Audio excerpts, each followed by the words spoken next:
Market വാച്ചിലേക്ക് സ്വാഗതം. വിപണി ഒരു ശക്തമായ തിരിച്ചുവരവ് നടത്തുന്ന കാഴ്ച കണ്ടാണ് വാരം കടന്നുപോകുന്നത്. രഘുറാം രാജന് സ്തുതിയായിരിക്കട്ടെ എന്ന് നിക്ഷേപകർ പുകഴ്ത്തി. ഒരുപക്ഷെ രഘുറാം രാജന്റെ ഇമ്പാക്റ്റ് അല്ലെങ്കിൽ ആ പ്രതിഭാസം അടുത്തയാഴ്ച കൂടി ഒരുപക്ഷെ മാർക്കറ്റിൽ കിട്ടും എന്നുള്ള പ്രതീക്ഷയിൽ വെള്ളിയാഴ്ച ദിവസം ബാങ്കിംഗ് ഓഹരികൾ അടക്കമുള്ള പ്രധാനപ്പെട്ട ഓഹരികളെല്ലാം വളരെ നേട്ടത്തിൽ തന്നെയാണ് അവസാനിച്ചത്.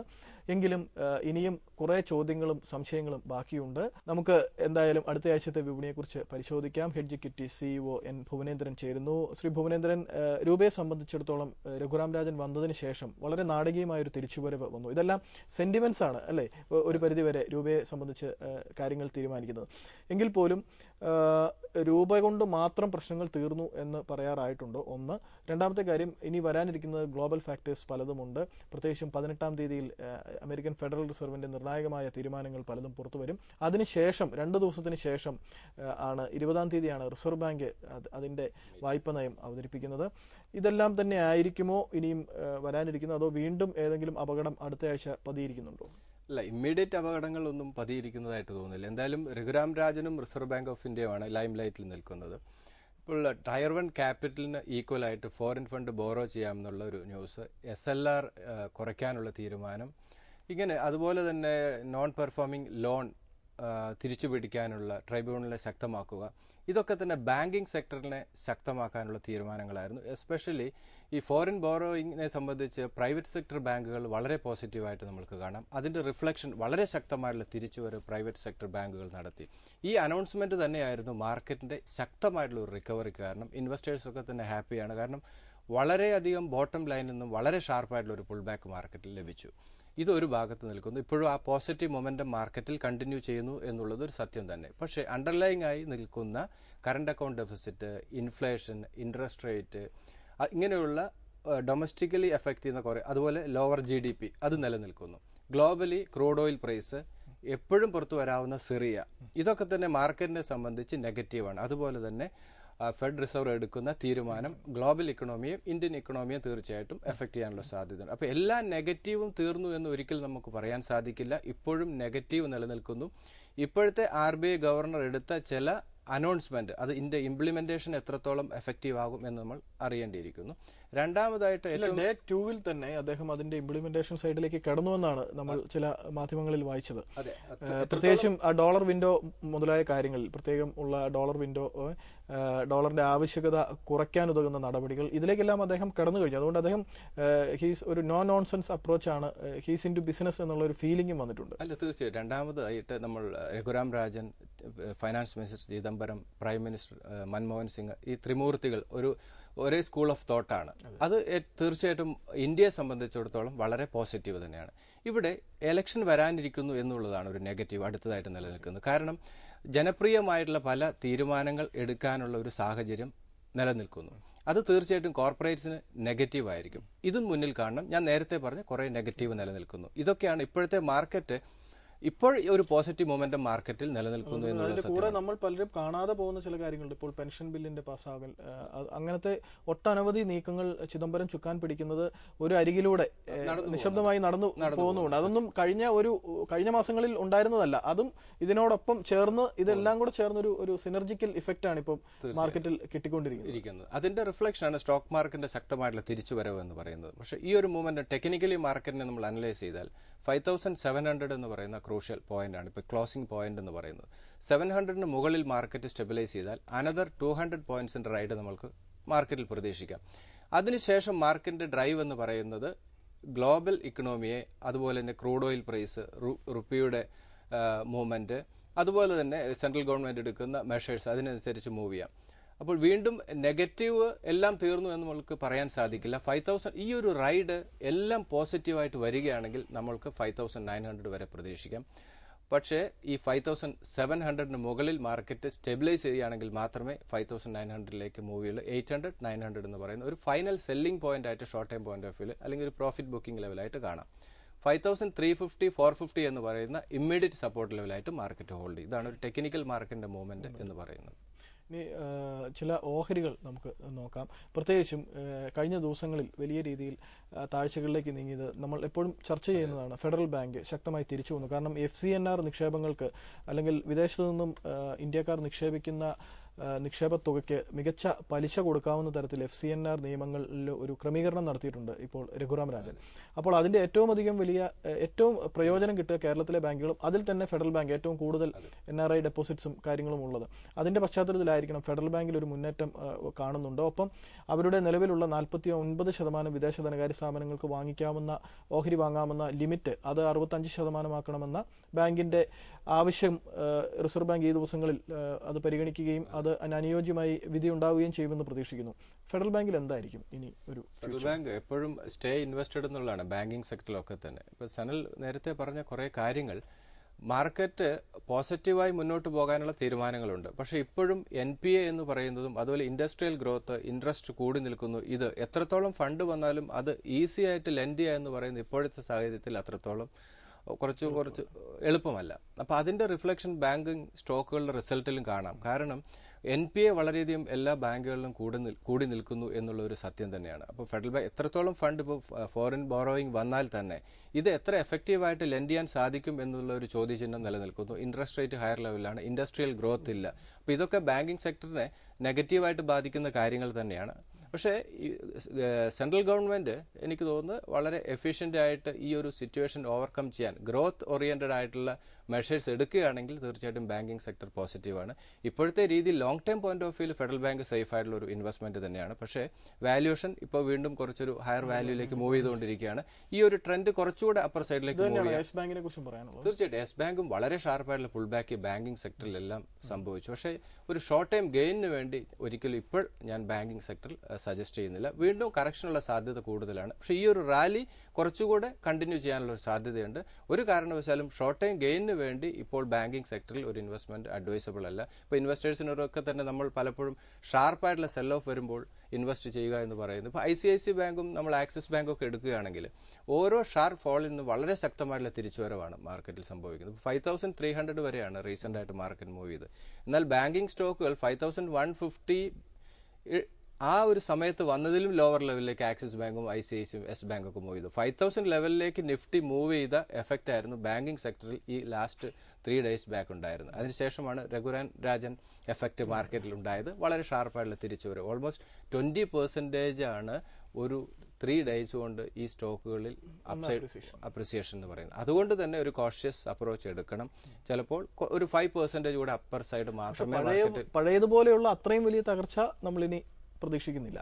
അല്ല, ഇമ്മീഡിയറ്റ് പ്രതീക്ഷിക്കുന്നില്ല. പക്ഷേ ലോങ് ടൈം വ്യൂവിൽ മാർക്കറ്റ് വീണ്ടും 5000 എത്താനുള്ള പോസിബിലിറ്റി കൂടുതലുണ്ട്. പക്ഷേ അത് വൺ സൈഡ് ഒരിക്കലും മൂവ് ചെയ്യില്ല. കാരണം മാർക്കറ്റ് എത്ര ശക്തമായിട്ട് തിരിച്ചു പോകുമ്പോഴും വളരെ ഷാർപ്പായിട്ടുള്ള പുൾ ബാക്ക് ലഭിക്കും. അതുകൊണ്ടാണ് സ്റ്റേ ഇൻവെസ്റ്റഡ് എന്നുള്ള സ്ട്രാറ്റജിയും ഓരോ പുൾ ബാക്കിൽ നിന്നും പ്രോഫിറ്റ് ബുക്ക് ചെയ്ത് മാറുക. വീണ്ടും നമ്മൾ ആവറേജ് പ്രൈസ് തിരിച്ചുകൊണ്ട് നമ്മൾ ICICI എനിക്ക് Axis bank last week discuss ചെയ്ത അതിൻ്റെ ഒരു മൂവിംഗ് പാറ്റേൺ അത് തീർച്ചയായിട്ടും ഇതാണ്. വളരെ ഷാർപ്പായിട്ടുള്ള സെൽ ഓഫ് വരുമ്പോൾ വളരെ ഷാർപ്പായിട്ടുള്ള തിരിച്ചുവരവ് ഉണ്ടാവും, സെൽ ഓഫ് പുൾ ബാക്ക് വരും.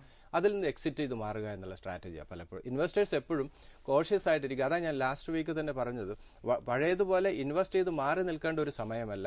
വളരെ ക്ലോസ് ആയിട്ട് മാർക്കറ്റിനെ വാച്ച് ചെയ്യണം. ഇന്ത്യൻ ഇക്കണോമിയും ഗ്ലോബൽ ഇക്കണോമിയും വാച്ച് ചെയ്യുക. വളരെ ഷാർപ്പായിട്ടുള്ള സെൽ ഓഫ് വരും ഇൻവെസ്റ്റ് ചെയ്യുക. റിലീഫ് റാലിയിൽ എക്സിറ്റ് ചെയ്ത് മാറുന്ന ഒരു സ്ട്രാറ്റജിയാണ് അടുത്തൊരു 6 മാസത്തേക്ക് ഇൻവെസ്റ്റേഴ്സ് നല്ലത്. ഈ ഒരു റാലി കണ്ടിന്യൂ ചെയ്യാം, പക്ഷേ വീണ്ടും സെൽ ഓഫ് വരാനുള്ള പോസിബിലിറ്റിയാണ് കൂടുതൽ കാണുന്നത്. നമുക്ക് ചോദ്യങ്ങളിലേക്ക് കിടക്കാം. അതിനു മുൻപ് ഒരു ഇടവേള. മാർക്കറ്റ് വാച്ച് തുടരുന്നു. നമുക്ക് റിനോ സൈമൺ അദ്ദേഹത്തിൻ്റെ ചോദ്യം പരിശോധിക്കാം.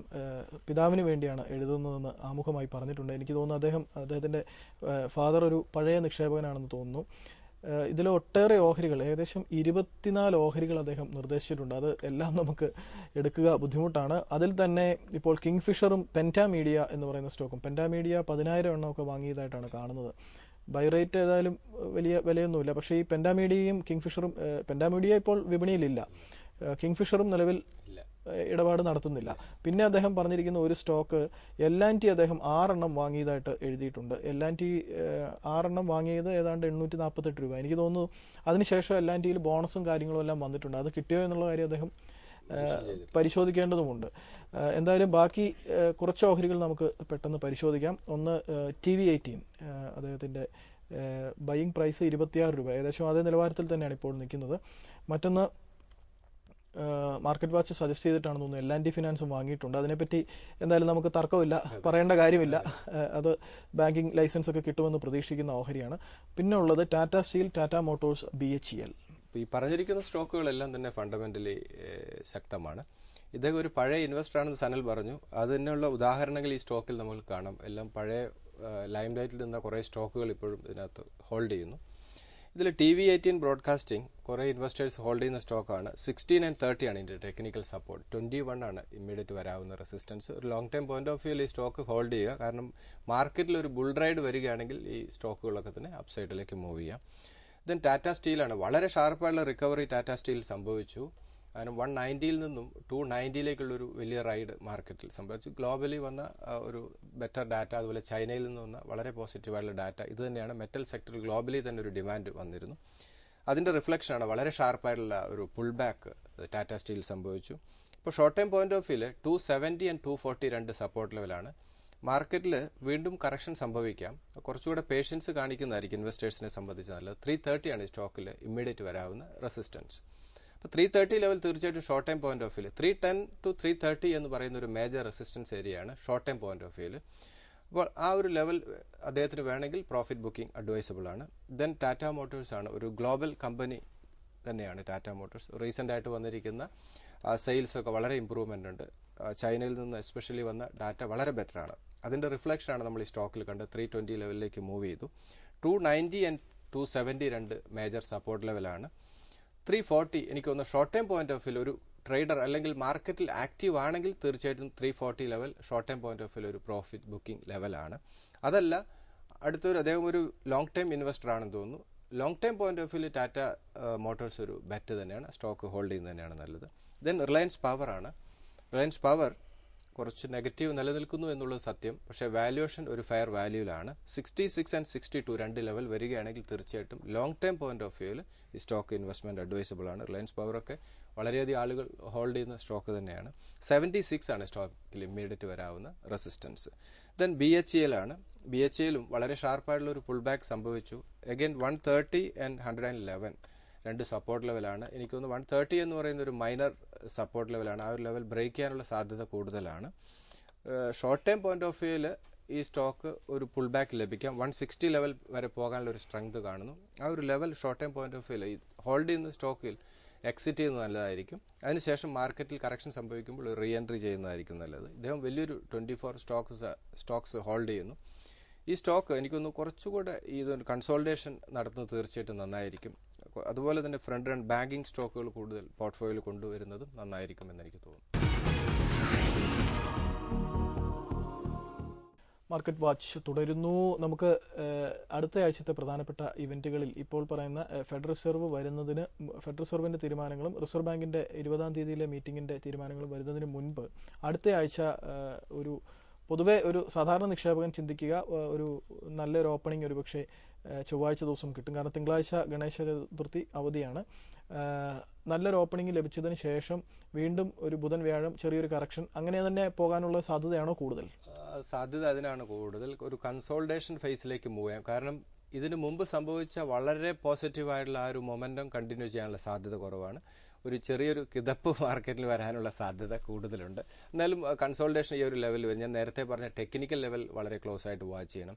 5700 മുകളിലേക്ക് സ്റ്റെബിലൈസ് ചെയ്യുകയും 5650 ബ്രേക്ക് ചെയ്യാതിരിക്കുകയും ചെയ്താൽ അനദർ 200 പോയിന്റ്സിന്റെ അപ്സൈഡ് മാർക്കറ്റിൽ പ്രതീക്ഷിക്കാം. 650 എന്ന് പറയുന്ന ഒരു ക്രൂഷ്യൽ പോയിന്റ്. ആ ഒരു ലെവൽ ബ്രേക്ക് ചെയ്ത് അഗൈൻ 5450 350 ലെവലിലേക്ക് വീണ്ടും മാർക്കറ്റിൽ ഒരു സെൽ ഓഫ് വരാനുള്ള സാധ്യതയുണ്ട്. പ്രൈവറ്റ് ബാങ്ക്സിലുള്ള ഇപ്പോഴത്തെ ഒരു മൊമെന്റം, ഇപ്പോഴത്തെ ഒരു റാലി, കാരണം അത് ഏറെ തകർന്നടിഞ്ഞിരുന്നു. ആ നിലയ്ക്ക് നോക്കുമ്പോൾ ആ ഒരു മൊമെന്റം അത് മാർക്കറ്റിൽ അല്പം താഴെ പോയാൽ, മാർക്കറ്റ് പൊതുവെ അല്പം താഴെ പോയാലും ഈ പ്രൈവറ്റ് ബാങ്ക്സിലുള്ള ഒരു മൊമെന്റം കണ്ടിന്യൂ ചെയ്യും. കാരണം പൊതുമേഖലാ ബാങ്കുകളെ കുറിച്ച് നമുക്ക് അത്ര പോസിറ്റിവിറ്റി ഇല്ല. ഷോർട്ട് ടൈം നമുക്ക് പറയാൻ സാധിക്കില്ലെങ്കിലും അനദർ 4 to 5% അപ്സൈഡ് മാത്രമേ ഈ ഒരു കറന്റ് ലെവലിൽ നിന്ന് പ്രതീക്ഷിക്കാൻ സാധിക്കുള്ളൂ. അഗൈൻ കറക്ഷന് സാധ്യത കൂടുതലാണ്. പക്ഷേ ഈ ഒരു മൊമെന്റം പറഞ്ഞതുപോലെ കണ്ടിന്യൂ ചെയ്യാം. അതൊരു മാക്സിമം ഒരു 5% അപ്സൈഡ് മാത്രമേ നമുക്ക് പ്രതീക്ഷിക്കാൻ സാധിക്കുകയുള്ളൂ. അവിടെ നിന്നും കറക്ഷനിലേക്ക് വന്നാൽ പോലും ഈ പഴയ ലെവലുകളിലേക്ക് പോകാനുള്ള സാധ്യത കാണുന്നുണ്ട് ബാങ്കിങ്? പഴയ ലെവലിലേക്ക് പോകാനുള്ള സാധ്യത ഇല്ല എന്ന് പറയുന്നത് നേരത്തെ പറഞ്ഞ ഇപ്പോൾ രഘുറാം രാജൻ അനൗൺസ് ചെയ്ത കാര്യങ്ങൾ എഫക്റ്റീവായിട്ട് ഇംപ്ലിമെന്റ് ചെയ്യുക. അതുപോലെ തന്നെ നമ്മളുടെ GDP, സിറിയ ഇതൊക്കെ നിലനിൽക്കുന്നു. ക്രൂഡ് ഓയിൽ പ്രൈസ്, റുപ്പി ഇതിനെയൊക്കെ ഡിപ്പെൻഡ് ചെയ്തിരിക്കും ഫർദർ മാർക്കറ്റിന്റെ മൂവ്മെന്റ്. നമുക്ക് ഇവിടെ ഇരുന്ന് നമ്മൾക്കത് താഴേക്ക് പോകില്ല എന്ന് പറയാൻ സാധിക്കില്ല. പക്ഷെ എൻ്റെ ഒരു സ്ട്രോങ് ഫീലിംഗ് മാർക്കറ്റ് ഒരു ലോങ് ടേം വ്യൂവിൽ അടുത്തൊരു ഇലക്ഷനൊക്കെ വരാനിരിക്കുന്നത് കൊണ്ട് ഒരു ഇൻവെസ്റ്റേഴ്സിനെ പേടിപ്പിക്കുക എന്നുള്ളൊരു ആംഗിളിലല്ല. അതുകൊണ്ടാണ് ഞാൻ എപ്പോഴും പ്രോഫിറ്റ് എടുത്ത് മാറുക എന്ന് പറയുന്ന ഒരു കോഷ്യസ് അപ്രോച്ച് മാർക്കറ്റിൽ തീർച്ചയായിട്ടും നല്ലതാണ്. വീണ്ടും മാർക്കറ്റിൽ ലോങ് ടേം വ്യൂവിൽ കറക്ഷൻ വരാനുള്ള സാധ്യതയുണ്ട്. പക്ഷേ ഓരോ കറക്ഷൻസും ലോങ് ടേം പോയിന്റ് ഓഫ് വ്യൂവിൽ മാർക്കറ്റ് വളരെ ബുള്ളിഷ് തന്നെയാണ്. പക്ഷേ ഷോർട്ട് ടേം വ്യൂവിൽ മാർക്കറ്റിൽ കറക്ഷൻ സംഭവിക്കാനുള്ള സാധ്യത കൂടുതൽ കാണുന്നുമുണ്ട്. ഇപ്പോഴത്തെ രീതിയിൽ ഒരു പോസിറ്റീവ് മൊമെന്റം മാർക്കറ്റിൽ നിലനിൽക്കുന്നു. അത് ക്യാപിറ്റലൈസ് ചെയ്യുക എന്നുള്ളതാണ്. രണ്ടാമത് ഇൻവെസ്റ്റേഴ്സൊക്കെ വളരെ കോഷ്യസ് ആയിട്ട് മാർക്കറ്റിനെയും ഇക്കണോമിക് ന്യൂസിനെയും വാച്ച് ചെയ്യണം. കാരണം റുപ്പി, അതുപോലെ ക്രൂഡ് ഓയിൽ പ്രൈസ്, ഫെഡ് റിസർവിന്റെ മീറ്റിംഗ്, അതുപോലെ തന്നെ റിസർവ് ബാങ്കിന്റെ മീറ്റിംഗ്, ഇങ്ങനെയുള്ള ന്യൂസുകൾ നിലനിൽക്കുന്നു. അതുകൊണ്ട് തന്നെ വളരെ കോഷ്യസ് ആയിട്ട് മാർക്കറ്റിനെ കാണേണ്ട സമയമാണ് വരാൻ പോകുന്നത്. നന്ദി ഭുവനേന്ദ്രൻ. അടുത്തയാഴ്ച അപ്പോൾ ഇന്ത്യൻ വിപണിയെ സംബന്ധിച്ച് ഇപ്പോൾ നിലവിൽ പരിക്കുകൾ ഒന്നും അല്ലെങ്കിൽ പുതിയതായി വലിയ പ്രശ്നങ്ങൾ ഒന്നും ഇല്ല എങ്കിൽ കൂടിയും സിറിയയിൽ അമേരിക്ക നടത്തുന്ന അല്ലെങ്കിൽ നടത്താനിരിക്കുന്ന ഏതെങ്കിലും തരത്തിലുള്ള ആക്രമണത്തിന്റെ വാർത്തകൾ വന്നാൽ വിപണികൾ വീണ്ടും വീഴും എന്ന കാര്യത്തിൽ തർക്കമില്ല. രൂപയും പിന്നീട് വീഴും, സ്വർണത്തിന്റെ വില ഉയരും, ക്രൂഡിന്റെ വില കൂടും. ഇങ്ങനെയുള്ള വിവിധ നെഗറ്റീവുകൾ കാത്തിരിപ്പുണ്ട്. അത് വരുമോ ഇല്ലയോ എന്ന് നമുക്ക് അറിഞ്ഞുകൂടാ. പക്ഷെ നിലവിൽ ഇപ്പോൾ ഇത് സംസാരിക്കുന്ന സാഹചര്യത്തിൽ വലിയ പരിക്കേൽക്കാതെ വിപണി വലിയ തകർച്ചയിലേക്ക് നീങ്ങാതെ ഈ മൊമെന്റം, പ്രത്യേകിച്ചും സ്വകാര്യ ബാങ്കുകളുടെ ഓഹരികളിലെങ്കിലും ആ മൊമെന്റം, ആ ഒരു ഊർജ്ജം തുടരാനുള്ള സാധ്യത തന്നെയാണ് കാണുന്നത്. അടുത്ത ആഴ്ച കാണാം. നന്ദി, നമസ്കാരം.